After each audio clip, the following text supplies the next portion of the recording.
नमस्कार मित्रों, मैं प्रज्ञानंद पांडे अपने चैनल रोजगार विश्राम में आप सभी का स्वागत करता हूं। आज मित्रों इतिहास विशेष वस्तु के साथ इंटायर वीडियो के साथ मैं आया हूं। आज इसमें हम यूरोप में राष्ट्रवाद पढ़ेंगे मित्रों, जो कक्षा 10 यूपी बोर्ड में इससे हाल में 5 से 10 नंबर का प्रश्न आता ही है। तो हम 2 घंटे में मित्रों पूरा इंटायर वीडियो ख़त्म करने वाले हैं।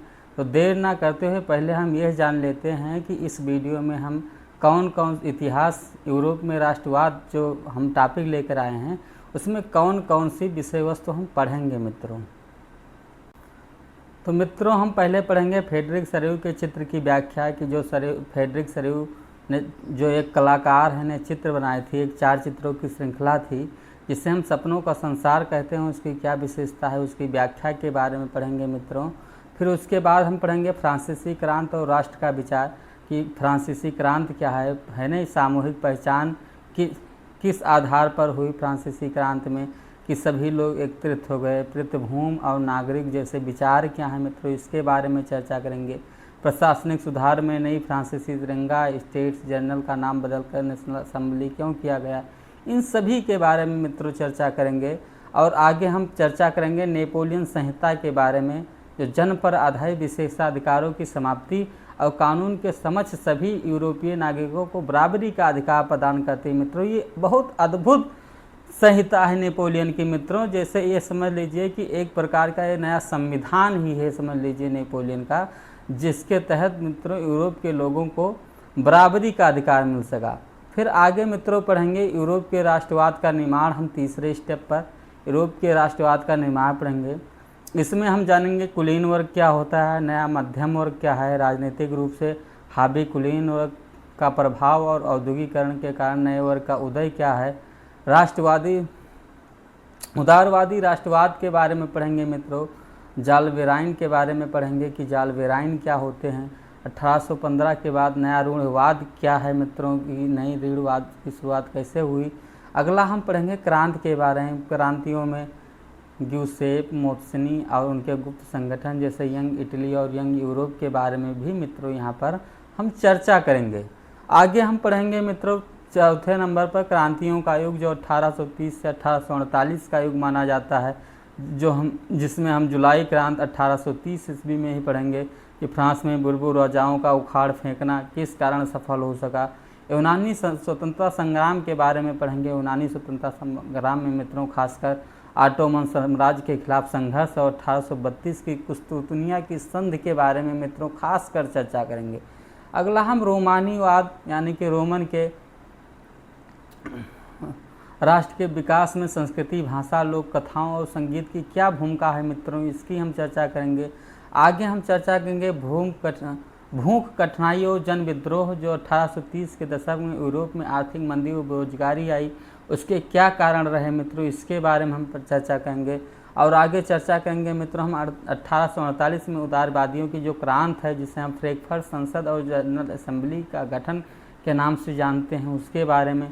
5वें स्टेप पर हम पढ़ेंगे मित्रों जर्मनी और इटली का निर्माण, कि जर्मनी का एकीकरण कैसे होता है, जर्मनी का एकीकरण के क्या क्या कारण हो सकते हैं, किसने किया मित्रों, जर्मनी के एकीकरण में किसने महत्वपूर्ण भूमिका निभाई, इन सभी के बारे में मित्रों चर्चा करेंगे। ब्रिटेन की अजीब दास्तान के बारे में ही हम चर्चा करेंगे। और 6वें नंबर पर मित्रों हम चर्चा करेंगे कि राष्ट्र की दृश्य कल्पना क्या होती है।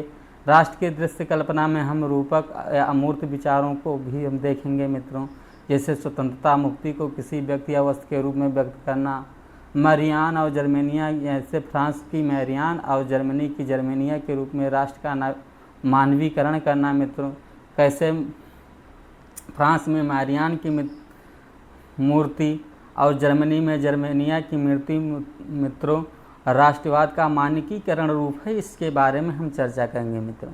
7वें नंबर पर हम पढ़ेंगे राष्ट्रवाद और साम्राज्यवाद मित्रों, की राष्ट्रवाद क्या होता है और साम्राज्यवाद क्या होता है।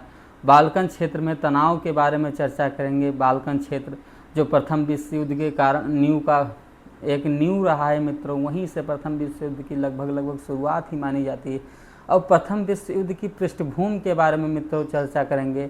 आपके लिए मित्रों माइंड मैप तैयार किया है मित्रों मैंने, माइंड मैप में इसी के आधार पर हम चर्चा करेंगे सभी का। अब मित्रों हम चर्चा करने जा रहे हैं यूरोप में राष्ट्रवाद। यूरोप में राष्ट्रवाद क्या है मित्रों, ये जानने से पहले हम जानेंगे कि राष्ट्रवाद होता क्या है।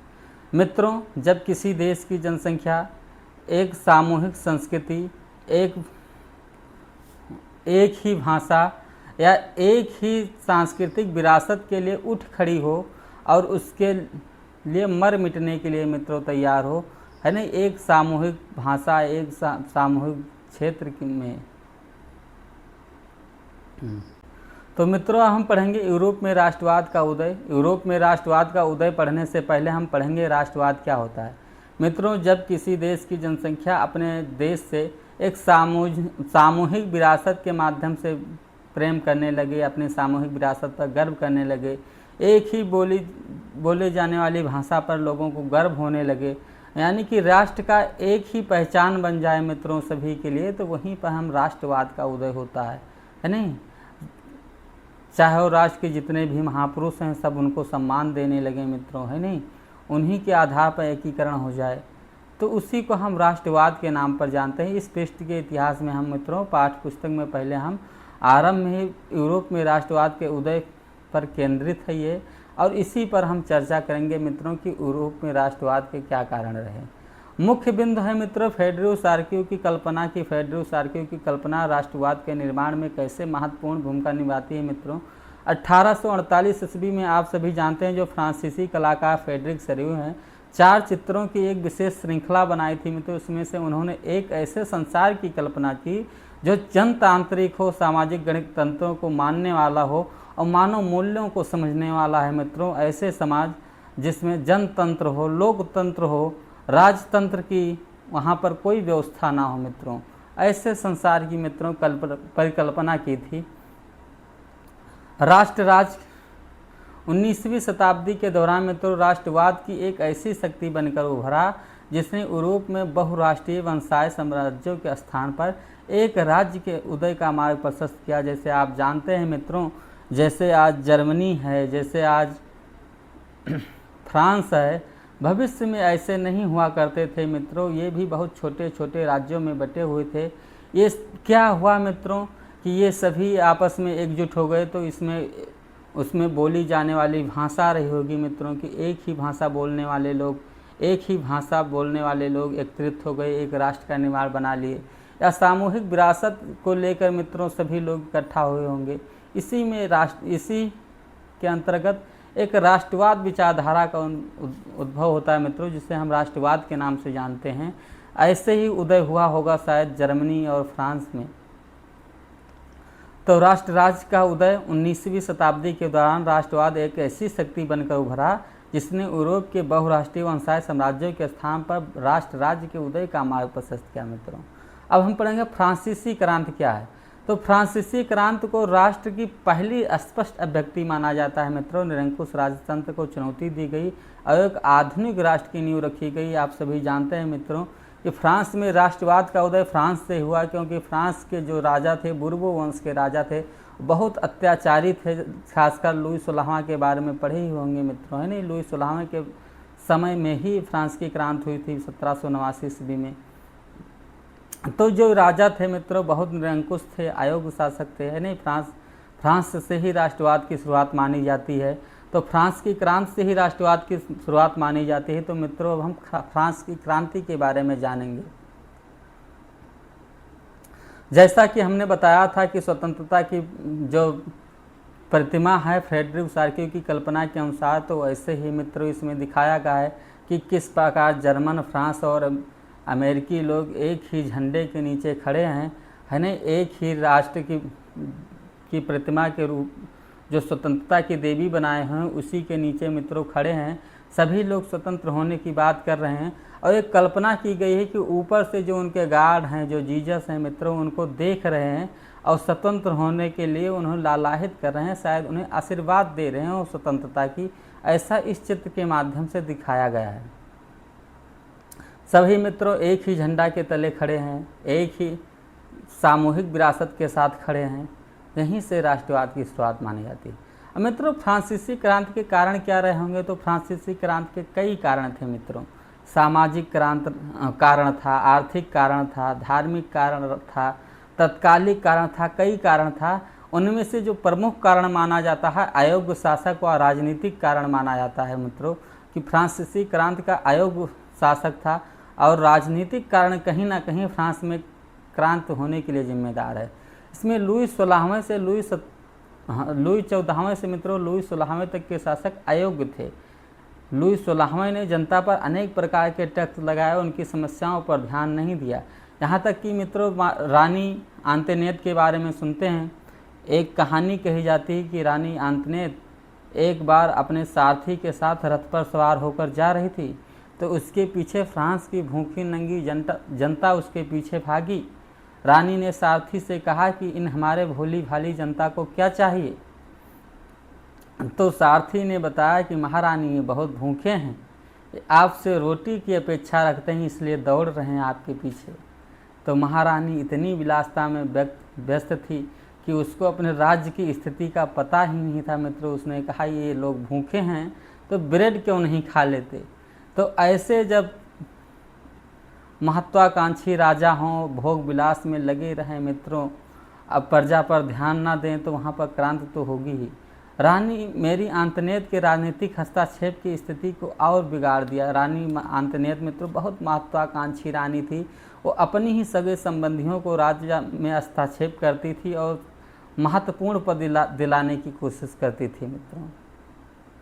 आर्थिक कारण भी फ्रांसीसी क्रांति होने का बहुत बड़ा जिम्मेदार रहा है। जैसे व्यापार में भारी चुंगी, जो व्यापार कर होता है जिसे चुंगी कर के नाम से जानते हैं, उत्पादक खर्चों के कारण फ्रांस की वित्तीय स्थिति बहुत खराब हो गई थी मित्रों। दूसरा कारण है मित्रों सामाजिक कारण। 18वीं शताब्दी में फ्रांसीसी समाज स्टेट्स में बंटा हुआ था। केवल तीसरे स्टेट्स यानी कि आम जनता, किसान, मजदूर, व्यापारी को ही टैक्स देना पड़ता था मित्रों। सभी को आपको पता है जो प्रथम स्टेट्स के लोग होते थे यानी कि राजशाही लोग, दूसरे स्टेट के जो लोग होते थे मित्रों, जो प्रशासक वर्ग होता था वो टैक्स से बिल्कुल मुक्त होता था, क्यों तृतीय स्टेट्स के लोगों को ही टैक्स देना पड़ता था, जिसमें आम भोली भाली जनता, किसान, मजदूर, व्यापारी को ही टैक्स देना पड़ता था। जबकि पहले तो स्टेट्स पादरी और कुलीन वर्ग को विशेषाधिकार प्राप्त थे। तो पादरी वर्ग था और कुलीन वर्ग था मित्रों। पादरी वर्ग मतलब जो चर्चों में पूजा पाठ करते हैं मित्रों, उन्हें पादरी कहा जाता है। चर्च में जो होते हैं, धर्म की भूमिका निभाते हैं, वो पादरी होते हैं। कुलीन वर्ग में मित्रों राजा होते हैं, बड़े बड़े उनके प्रशासनिक अधिकारी होते हैं, वो विशेषाधिकार प्राप्त लोग थे, उनको टैक्स नहीं देना पड़ता था। तत्कालिक कारण ये था मित्रों कि 1788 ईस्वी में फ्रांस में भीषण अकाल पड़ा था। वित्तीय संकट को दूर करने के लिए नए टैक्स लगाने का प्रस्ताव रखा गया था, जो क्रांति का तत्कालिक कारण बना।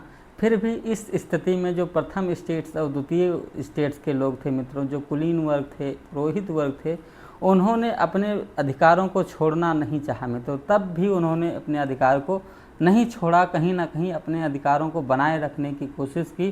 और फ्रांसीसी क्रांति के बौद्धिक कारण भी हैं मित्रों, जैसे मॉन्टेस्क्यू और रूसो जैसे दार्शनिक का उदय होता है।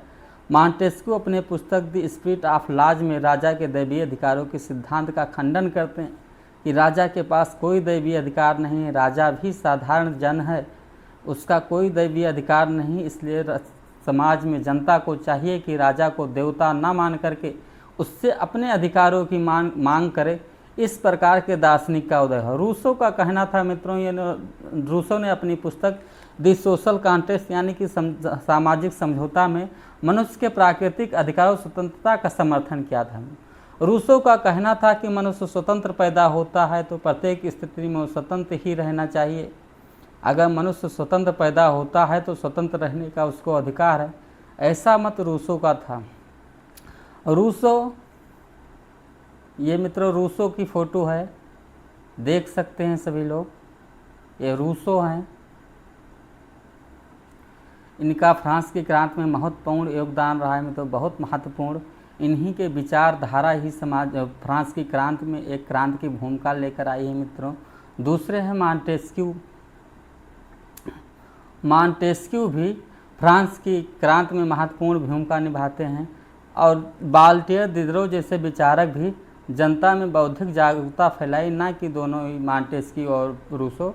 बाल्टियर और दिदरो जैसे विचारक भी मित्रों जनता में बौद्धिक जागरूकता फैलाई। लेकिन दो दार्शनिक महत्वपूर्ण हैं फ्रांस की क्रांति में। पहले हैं रूसो और दूसरे नंबर पर मॉन्टेस्क्यू। तीसरा, फ्रांस की क्रांति के प्रभाव अगर देखें मित्रों तो फ्रांस की क्रांति का प्रभाव रहा कि फ्रांस में राजशाही का अंत हो गया। इसने पुरानी राजशाही व्यवस्था जो बोर्बो वंश का शासन था समाप्त कर दिया और लोकप्रिय राष्ट्रवाद को बढ़ावा दिया। जो राष्ट्रवाद है लोकप्रिय है, यानी कि साझी विरासत के आधार पर जनता में जो भावना उत्पन्न होती है तो राष्ट्र के प्रति प्रेम उत्पन्न होता है, उसको बढ़ावा दिया। पितृभूमि और नागरिकों का विचार रखा कि ये सभी नागरिक बोलने लगे हमारी पितृभूमि है, हमारे पिता हमारे जो पूर्वज हैं यहीं पर जन्म लिए, तो हम इस देश के नागरिक हैं जैसे विचारों का जन्म दिया गया और संयुक्त समुदाय की भावना पैदा हुई। संयुक्त समुदाय की भावना मित्रों पैदा हुई, जो फ्रांस की क्रांति का महत्वपूर्ण प्रभाव है। अगला है नया राष्ट्रध्वज। सबसे पुराने राजशाही ध्वज की जगह पर नया फ्रांसीसी तिरंगा चुना गया मित्रों। नया फ्रांसीसी तिरंगा कुछ इस प्रकार का है। इसी के छत्र छाया में सभी फ्रांसीसी जनता आ गई और राष्ट्रवाद की विचारधारा के साथ साथ फ्रांस की क्रांति में महत्वपूर्ण भूमिका निभाई थी मित्रों। यही वो फ्रांसीसी झंडा है जिसको फ्रांस के लोगों ने अपनाया था। अगला है मित्रों केंद्रीय प्रशासनिक प्रणाली। फ्रांस में सभी नागरिकों के लिए समान कानून लागू करने वाली केंद्रीय व्यवस्था की शुरुआत हुई थी मित्रों इस फ्रांस की क्रांति में, क्योंकि मॉन्टेस्क्यू और दिदरो और रूसो जैसे दार्शनिक समाज में मित्रों बढ़ चढ़कर भूमिका निभा रहे थे। अगर भाषा देखा जाए मित्रों तो क्षेत्रीय बोलियों को हतोत्साहित कर पेरिस में बोली जाने वाली फ्रांसीसी को देश का एकमात्र भाषा के रूप में स्वीकार किया गया। भाषा भी सामूहिक विरासत के रूप में अपनाई गई मित्रों। सभी क्षेत्रीय भाषाओं का त्याग कर दिया गया और एकमात्र भाषा जिन्हें फ्रांस में बोली यानी फ्रांसीसी भाषा है उसी को महत्व दिया गया, जिससे नए राष्ट्रवाद को प्रबल मिला। अगला नेशनल असेंबली का चुनाव सक्रिय नागरिकों द्वारा किए जाने लगा और उसका नाम बदलकर नेशनल असेंबली कर दिया गया, जिससे हम स्टेट्स जनरल पहले शायद कहा करते थे, है ना। उसका नाम बदलकर नेशनल असेंबली कर दिया गया और राष्ट्रवाद का विस्तार इस प्रकार सभी फ्रांस में हो गया। फ्रांस की हर जगह राष्ट्रवाद का विचार फैल गया। फ्रांसीसी सेनाओं के माध्यम से राष्ट्रवाद के विचार यूरोप के अन्य देशों में भी फैले मित्रों, ना कि फ्रांस में। ये स्टेट्स जनरल का फ़ोटो हम लगा कर रखे हैं, यही स्टेट्स जनरल है मित्रों, जहाँ पर एक सभा बुलाई गई थी। उसके बाद में फ्रांसीसी क्रांति की शुरुआत हुई थी। अब जैकोबिन क्लब क्या है, तो ये मुख्य रूप से समाज के कम समृद्ध और मध्यम वर्ग के लोगों का संगठन है मित्रों। फ्रांसीसी क्रांति में देखा जाए तो जैकोबिन वर्ग समाज में कम समृद्ध और मध्यम वर्गों का संगठन को ही जैकोबिन क्लब कहते थे। इस सरकारी नीतियों पर चर्चा करने और अपने खुद की योजनाएं बनाने के लिए सबसे प्रभावी राजनीतिक क्लब माना जाता था। उस समय ये जितनी भी सरकारी नीतियां आती थी उस पर ये चर्चा करता था और अपनी ये खुद की राजनीतिक नीतियां तैयार करता था मित्रों ये क्लब। अगर नेपोलियन संहिता देखें तो नेपोलियन संहिता फ्रांस की क्रांति की रीढ़ की हड्डी मानी जाती है मित्रों। नेपोलियन संहिता ही नेपोलियन में फ्रांस में लोकतंत्र को नष्ट कर दिया, लेकिन प्रशासनिक क्षेत्र में क्रांतिकारी सिद्धांत को लागू किया मित्रों। भले ही नेपोलियन लोकतंत्र को नष्ट कर दिया हो, राजतंत्र को बढ़ावा दिया हो, लेकिन प्रशासनिक क्षेत्र में उन्होंने क्रांतिकारी सिद्धांतों को लागू किया, जैसे कानून के समता। अभी तक मित्रों जो फ्रांस का कानून था उसमें कानून के समक्ष सभी को समता का अधिकार नहीं था। जैसा कि हमने बताया पुरोहित और कुलीन वर्ग को भारी छूट मिलती थी, बड़े बड़े प्रशासनिक पद उनके लिए होते थे, करों में भारी छूट मिलती थी, कोई कार्य नहीं देना पड़ता था। लेकिन इसके बाद जन पर आधारित विशेषाधिकार समाप्त कर दिए गए और कानून के सामने सबको बराबर कर दिया गया। ये एक बहुत बड़ी उपलब्धि मानी जाती है नेपोलियन संहिता। संपत्ति का अधिकार दे दिया गया, नागरिकों को संपत्ति के अधिकार को सुरक्षित रखा गया कि जितने भी नागरिक हैं उनके पास जो जो भी संपत्ति है उन पर उसका अधिकार सुरक्षित रखा जाएगा। मित्रों, अब कोई प्रजा की संपत्ति राजा की संपत्ति नहीं मानी जाएगी। सामंती व्यवस्था का अंत हुआ। इसके तहत मित्रों किसानों को भू दासत्व और जागीरदारी शुल्कों से मुक्त दिलाई गई।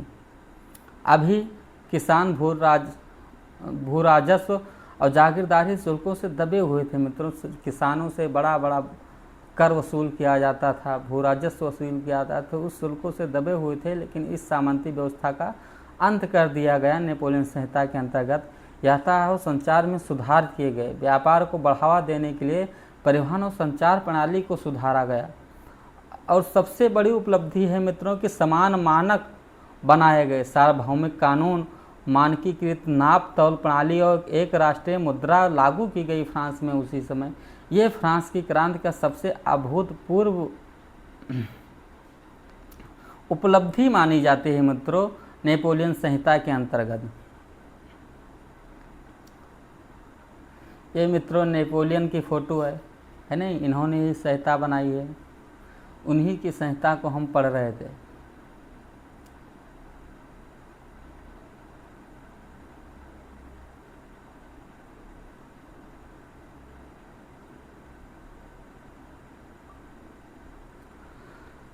अगर मित्रों फ्रांस की क्रांति का मुख्य सारांश देखा जाए तो यह यूरोप के राष्ट्रवाद के उदय के अंतर्गत 18वीं शताब्दी के मध्य की राजनीतिक स्थिति यानी कि नए मध्यम वर्ग और उदारवाद के प्रभाव और फ्रांसीसी दार्शनिक अर्नेस्ट रेनिन की राष्ट्र संबंधी परिभाषा और 1815 में बेना संधि और नए रूढ़वाद की व्याख्या करता है। मित्रों, यूरोप में राष्ट्रवाद का निर्माण कैसे हुआ मित्रों, अब इसके अंतर्गत हम पढ़ेंगे। 18वीं सदी के मध्य यूरोप में राष्ट्रवाद का निर्माण। तो पहला है राजनीतिक स्थिति। आधुनिक राष्ट्र राज्य मौजूद नहीं थे। पूरा यूरोप राजशाहियों या डचियों या कैंटिनों में विभाजित था। मित्रों, बहुत सारे छोटे छोटे डचियों और कैंटिनों में विभाजित था।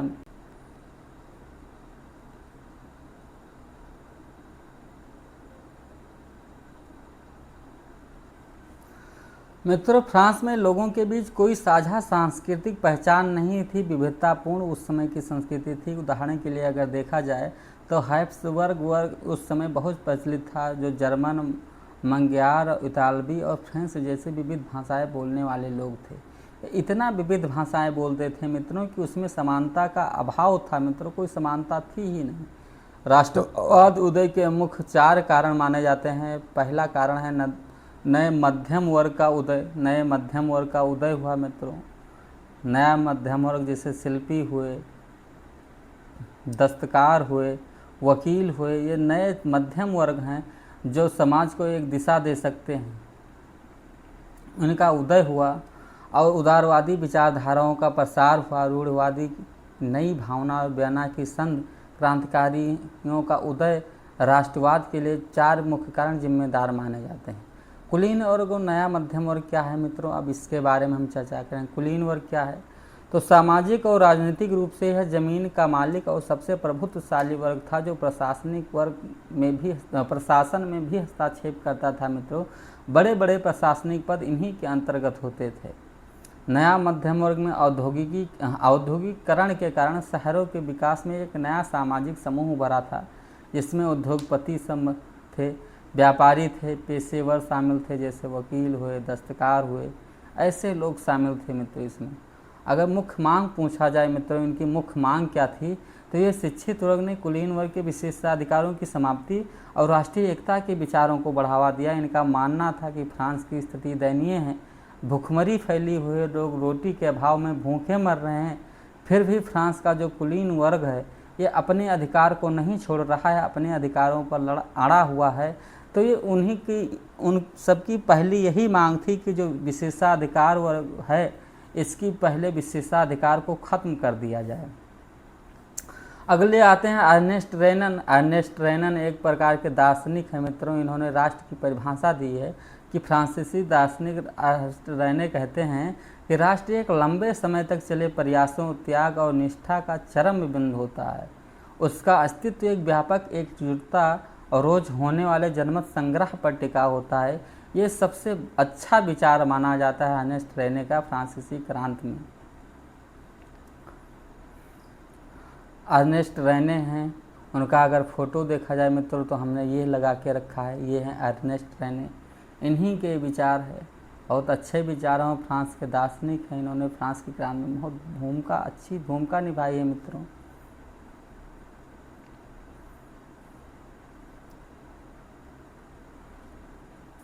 अब उदारवादी राष्ट्रवाद क्या है मित्रों? उदारवादी राष्ट्रवाद के बारे में चर्चा करेंगे।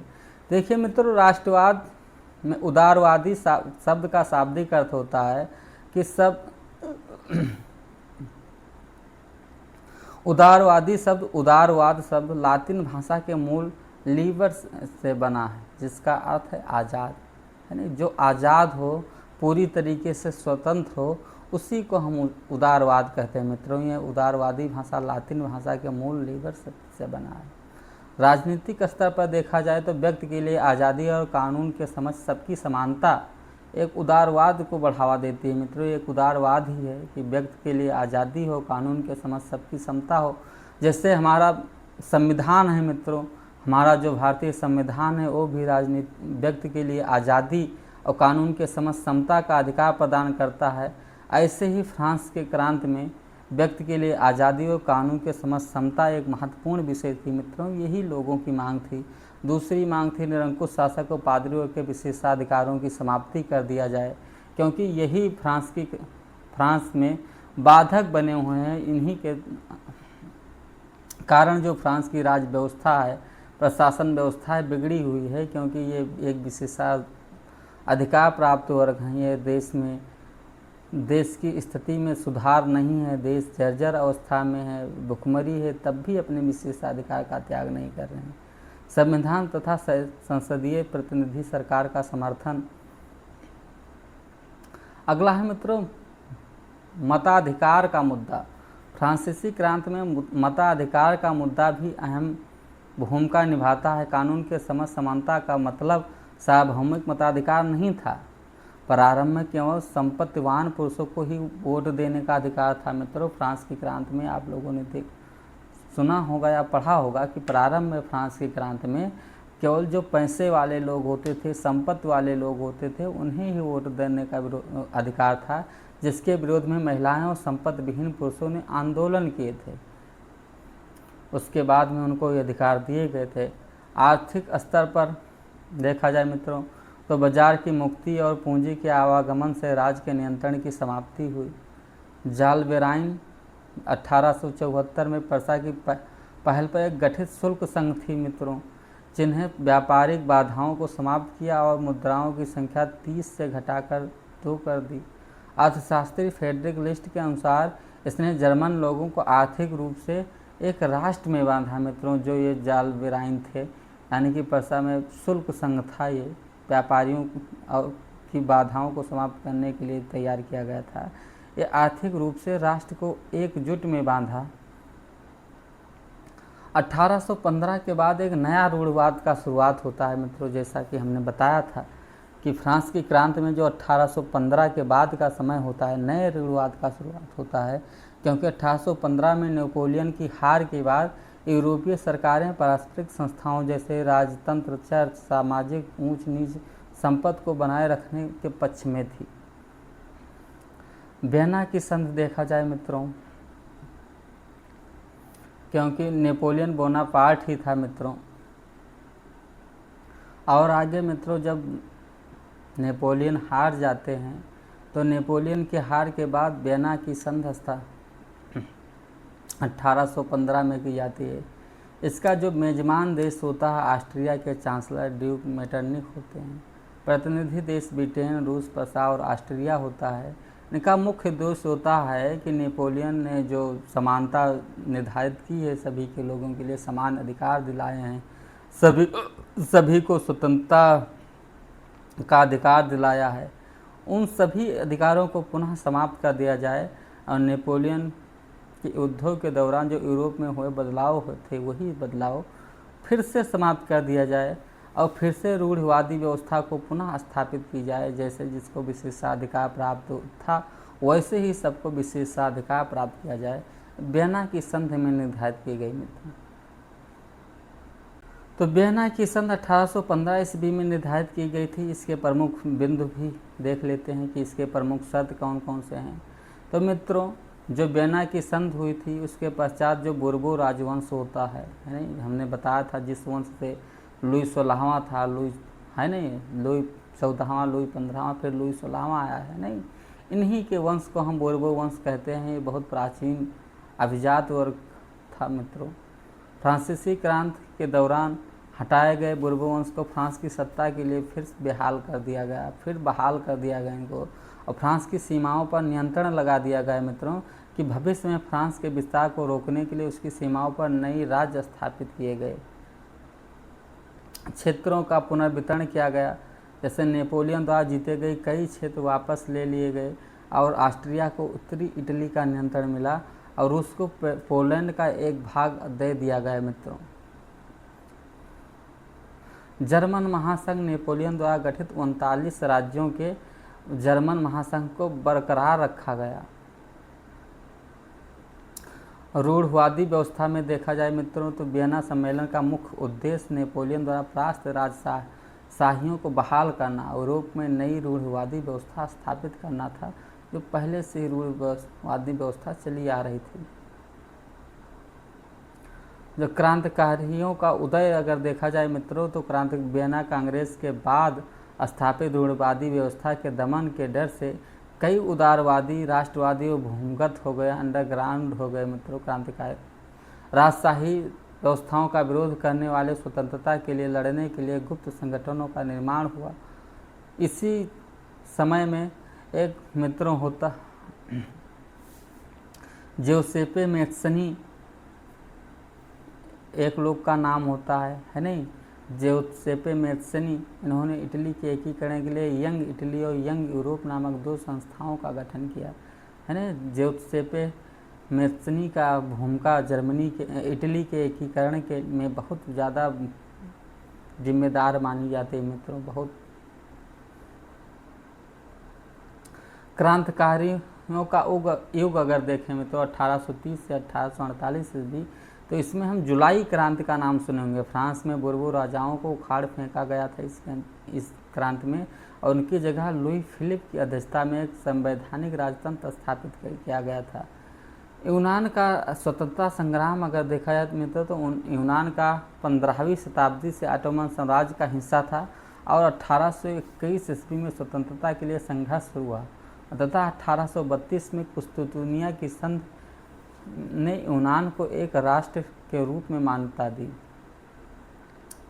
अगर राष्ट्र भावनाओं का विकास और रोमानीवादी देखा जाए मित्रों तो राष्ट्रवाद का विकास केवल युद्धों और क्षेत्रों के विस्तार से नहीं हुआ था, बल्कि राष्ट्रवाद का विस्तार हमने आपको लोगों को बताया था कि कला के माध्यम से, काव्य के माध्यम से, कहानियों के माध्यम से, संगीत के माध्यम से, लोक संस्कृतियों के माध्यम से भी महत्वपूर्ण भूमिका निभाई थी। यहाँ तक कि राष्ट्रवाद में दार्शनिकों ने भी महत्वपूर्ण भूमिका निभाई थी।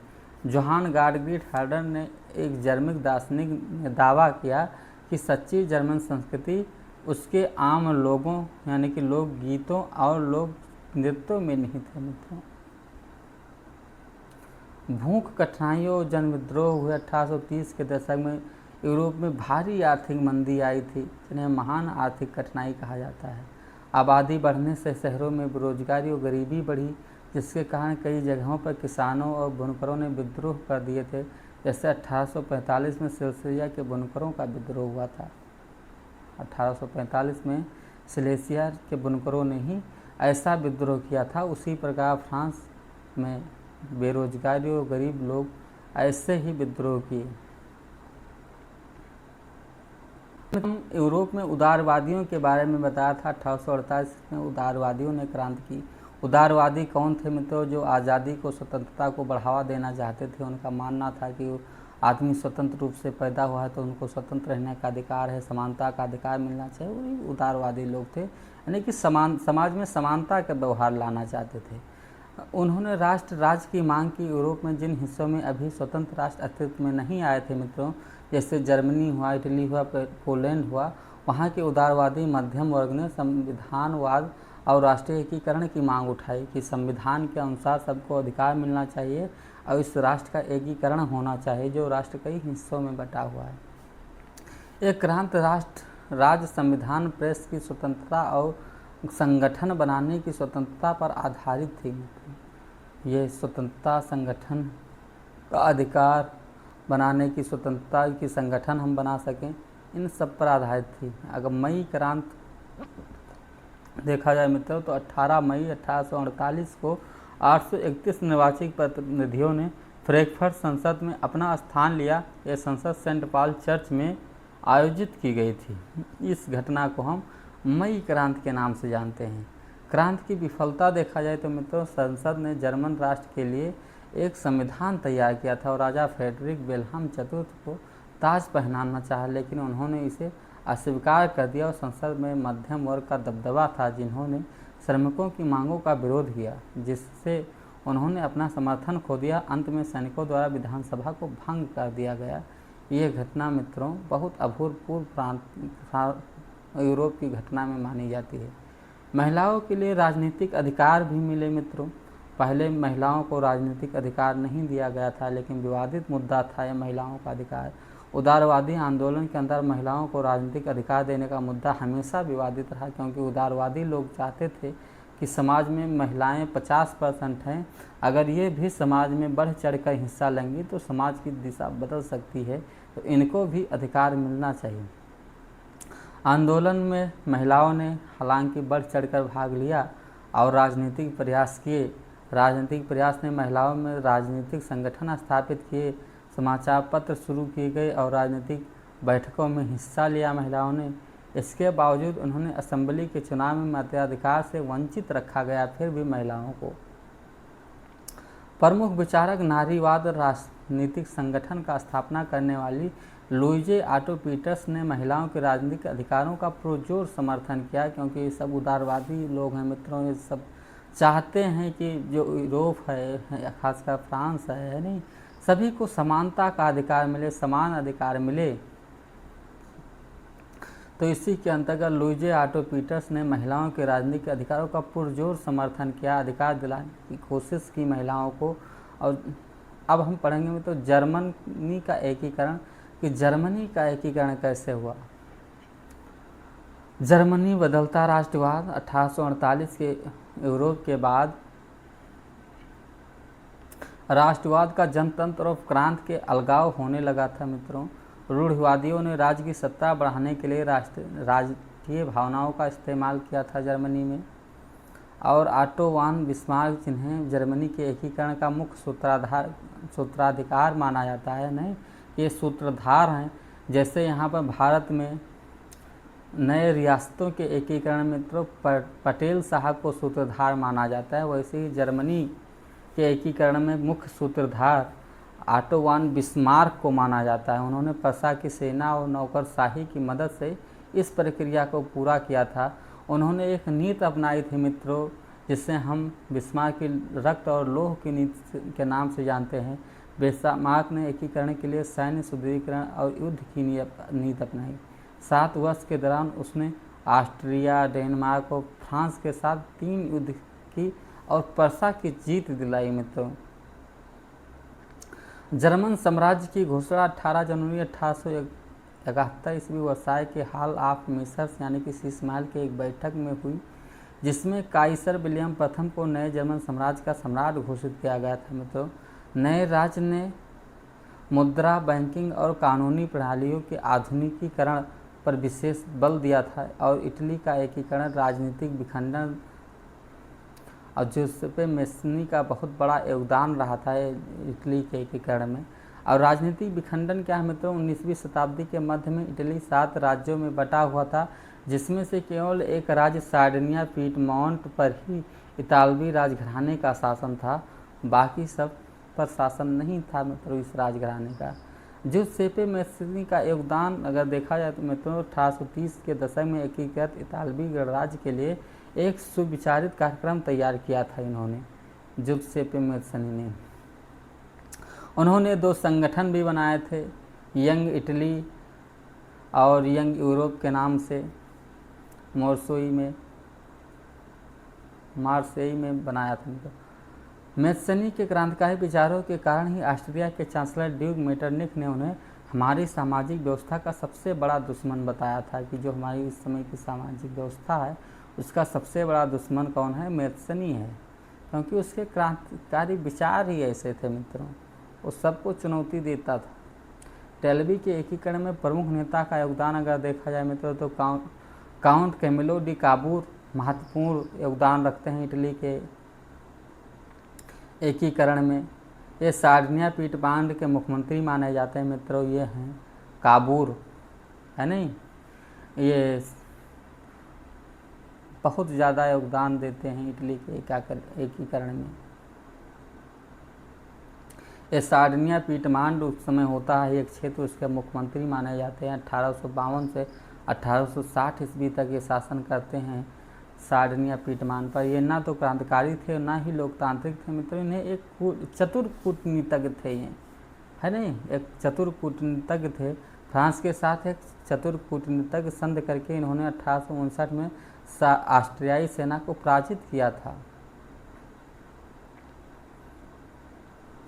जुसेप्पे गैरिबाल्डी के बारे में देखा जाए तो मित्रों इटली के एकीकरण में सबसे प्रसिद्ध सशस्त्र क्रांतिकारी योद्धा थे। 1833 ईस्वी में मैत्सनी से मिलकर यह यंग इटली आंदोलन में शुरू हुए थे। 1860 ईस्वी में अभियान इन्होंने दक्षिण इटली का और एक्सपीडिशन ऑफ द 1000 लोगों का अभियान का नेतृत्व किया।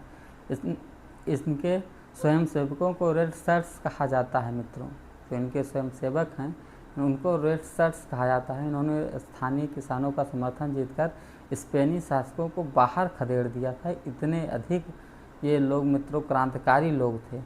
तलवार स्वॉर्ड ऑफ इटालियन यूनिफिकेशन कहा जाता है मित्रों, इनको तलवार यानी कि स्वॉर्ड ऑफ इटालियन यूनिफिकेशन कहा जाता है। लाल कुर्ती सेना अगर देखा जाए मित्रों रेड शर्ट, तो उन्होंने 1860 ईस्वी में सशस्त्र स्वयंसेवकों की एक सेना तैयार की थी जिसे रेड शर्ट्स कहा जाता था। दक्षिण इटली की विजय इन्होंने दक्षिण राजशाही को जीत के स्पेनी शासकों को वहां से खदेड़ दिया था मित्रों।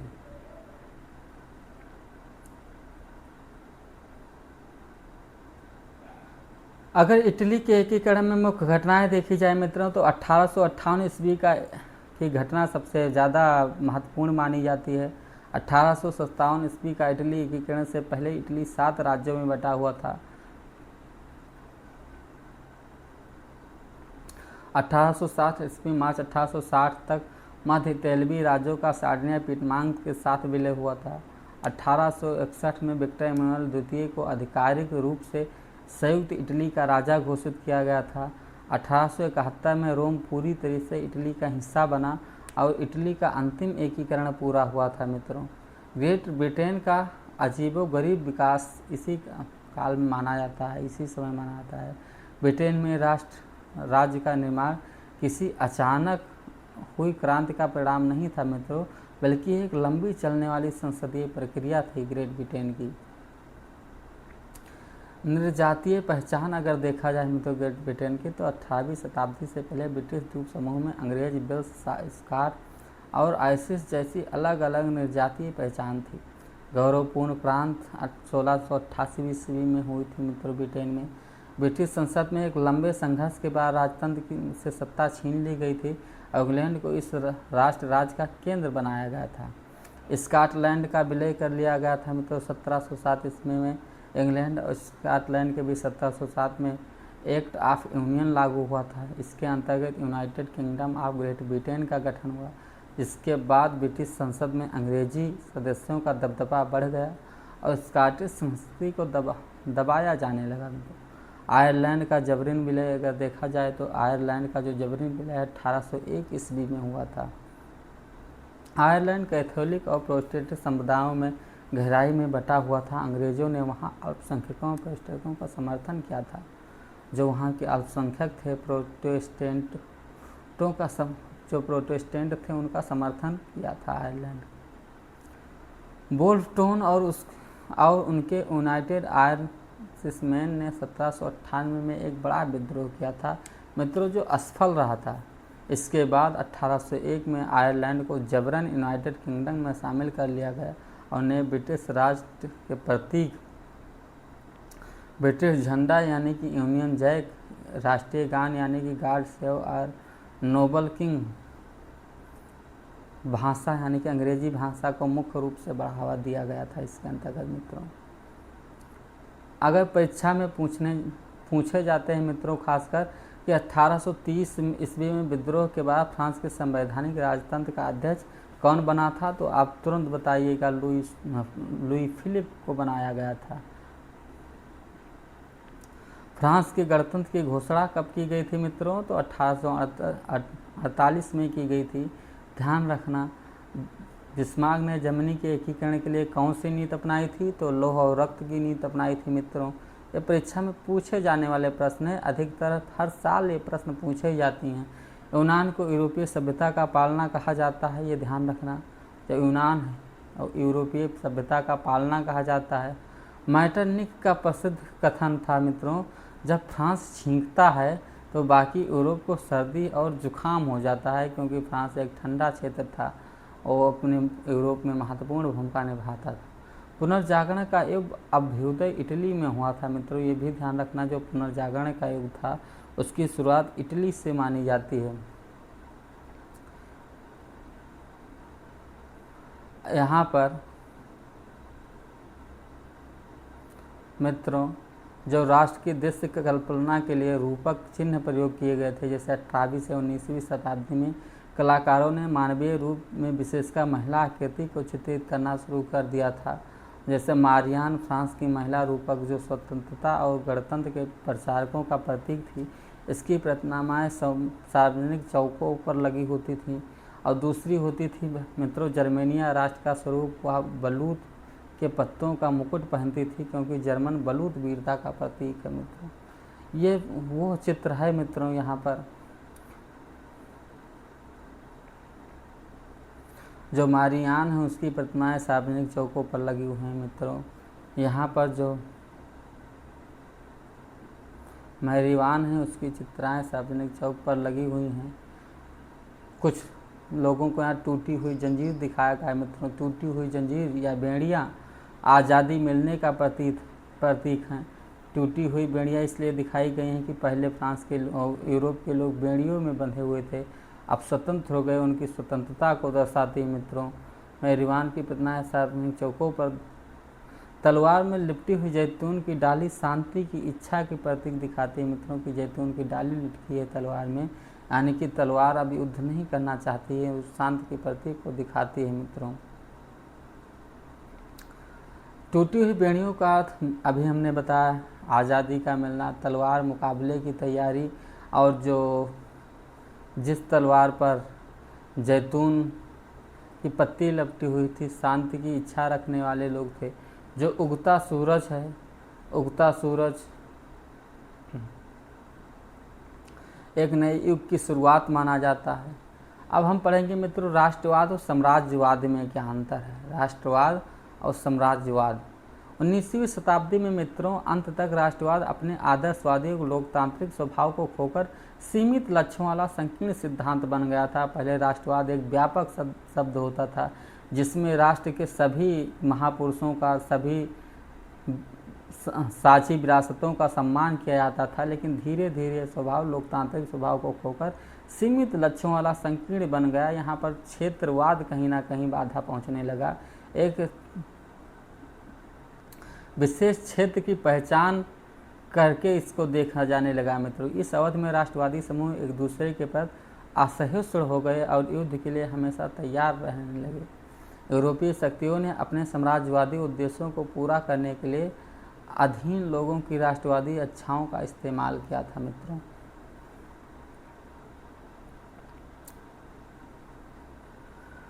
तो यूरोप में मित्रों सबसे ज़्यादा चर्चित जो क्षेत्र रहा था, हमने बताया था कि जो क्षेत्र प्रथम विश्व युद्ध का कारण बना था मित्रों, बाल्कन क्षेत्र था। राष्ट्रवादी तनाव का स्रोत इसी क्षेत्र को माना जाता है।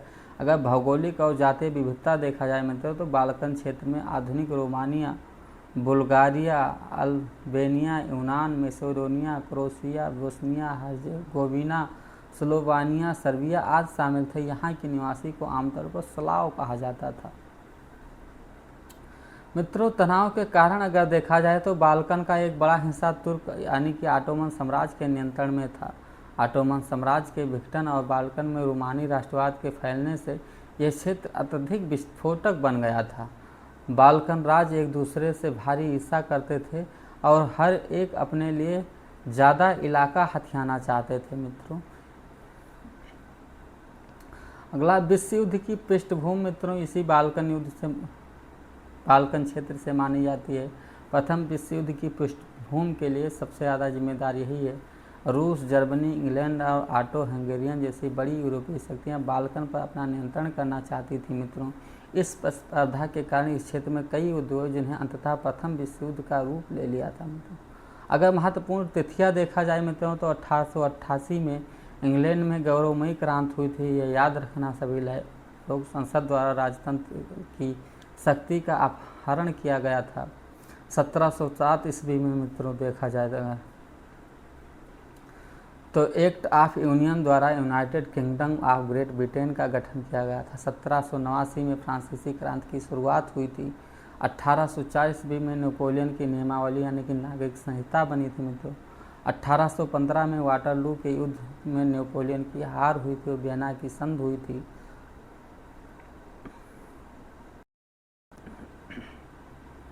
हाँ तो मित्रों, 1815 ईस्वी में वाटरलू के युद्ध में नेपोलियन की हार हुई थी और वियना की संधि हुई थी। हमें पता है कि वियना की संधि में जितनी पुरानी रूढ़वादियाँ थी फिर से लाद दी गई थी। 1821 ईस्वी में मित्रों यूनानी स्वतंत्रता संग्राम का आरंभ माना जाता है। यूनानी स्वतंत्रता संग्राम का आरंभ 1821 ईस्वी से ही माना जाता है। 1848 में मित्रों फ्रांस की क्रांति उदारवादियों द्वारा संविधान और प्रतिनिधि सरकार की मांग की गई थी। 1859 से 70 का देखा जाए दशक मित्रों समय तो इटली के एकीकरण हुआ था उसमें। 1866 से 71 ईस्वी का समय देखा जाए मित्रों तो जर्मनी का एकीकरण हुआ था। 1914 में प्रथम विश्व युद्ध की शुरुआत ही मानी जाती है। मित्रों, आप लोग जानते होंगे 1914 से 1918 तक प्रथम विश्व युद्ध चला था।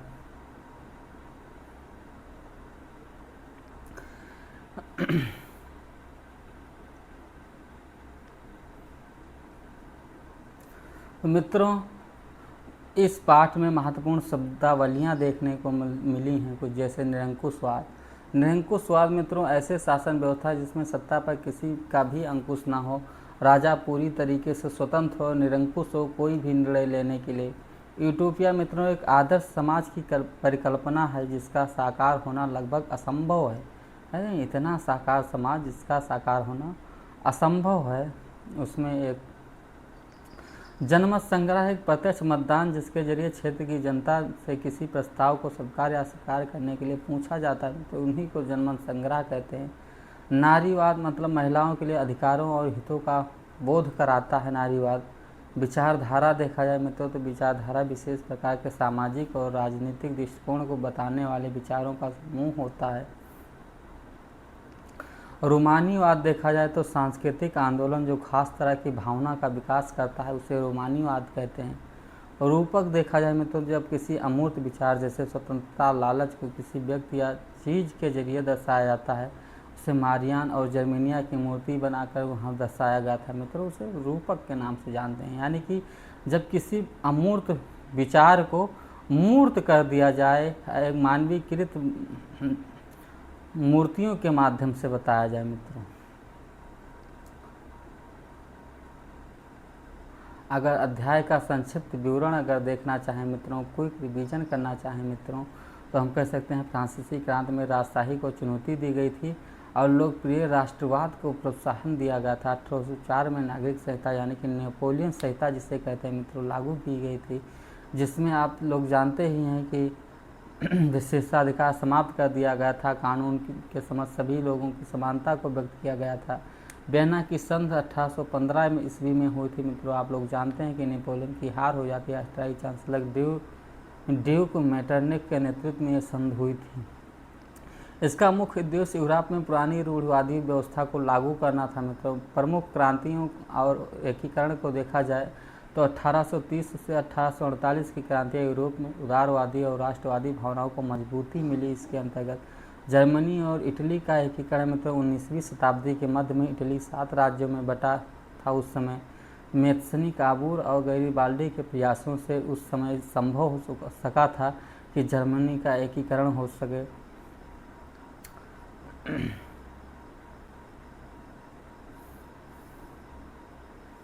अगर ब्रिटेन का अजीबोगरीब मामला देखें मित्रों तो ब्रिटेन में एक लंबी प्रक्रिया के बाद राष्ट्र राज्य बनाना किसी अचानक हुई क्रांति से बना था, है ना। ब्रिटेन में एक लंबी प्रक्रिया के बाद राष्ट्र बना था, ना कि अचानक क्रांति से बना था।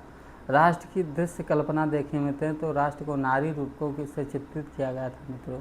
फ्रांस में मारियान और जर्मनी में जर्मेनिया राष्ट्र के प्रतीक बनी हुई थी 2 मूर्तियाँ मित्रों, जैसा कि हमने चित्र में भी दिखाया था। राष्ट्रवाद और साम्राज्यवाद के बीच अंतर देखा जाए मित्रों तो 19वीं शताब्दी के अंतर्गत राष्ट्रवाद का स्वरूप बदलने लगा था, एक निश्चित क्षेत्र के अंतर्गत सिमटने लगा था। संकीर्ण विचारधारा बनती जा रही थी राष्ट्रवाद की। बाल्कन क्षेत्र ये तनाव का मुख्य स्रोत माना जाता था मित्रों, उसमें जिससे अंततः प्रथम विश्व युद्ध की नींव तैयार होती है। अब मित्रों आप लोग के लिए कुछ होमवर्क है, बताइए। कक्षा के लिए महत्वपूर्ण प्रश्न हम निर्धारित किए हैं यहाँ पर, है नहीं, आप लोगों के लिए बनाए हैं कि नेपोलियन की सभ्यता की प्रमुख विशेषताएं क्या थी, आप लोग बताइए। इटली के एकीकरण में मेत्सनी का क्या योगदान था, ये भी बताइए। बाल्कन क्षेत्र में यूरोप के तनाव का केंद्र क्यों बना, ये भी बताइए मित्रों। आप लोग ये होमवर्क के रूप में कीजिए। और बाकी ये वीडियो आप लोगों को अगर अच्छी लगी हो मित्रों तो आप सब्सक्राइब कीजिए हमारे चैनल को और अपने मित्रों को भी शेयर कीजिए। धन्यवाद मित्रों, सभी का बहुत बहुत आभार यहाँ तक हमारा साथ देने के लिए। अब मिलते हैं अगले वीडियो में, जो इसी चैप्टर का मित्रों हम बहुविकल्पीय प्रश्न कराएंगे। फिर उससे नेक्स्ट वीडियो में मित्रों इसी चैप्टर पर जितने भी महत्वपूर्ण प्रश्न बन सकते हैं उनको हम कराएंगे।